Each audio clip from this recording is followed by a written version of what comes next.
இறந்தவர்களுக்கு திதி கொடுக்கும் இடமாக வைகை அணை நீர்த்தேக்கம் மாறி வருகிறது. தேனி மாவட்டம் ஆண்டிப்பட்டி அருகே உள்ள வைகை அணையின் நீர்மட்டம் தற்போது 32 அடியாக உள்ளது.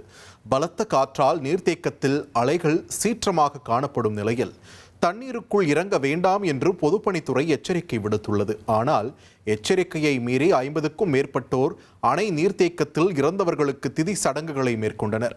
பின்னர் பெண்கள், ஆண்கள் மற்றும் குழந்தைகளுடன் ஆபத்தை உணராமல் தண்ணீரில் இறங்கி குளித்தனர்.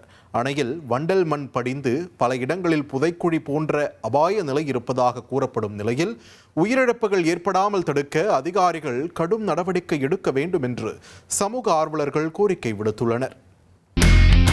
இனி செல்லும் இடமெல்லாம் செய்தி.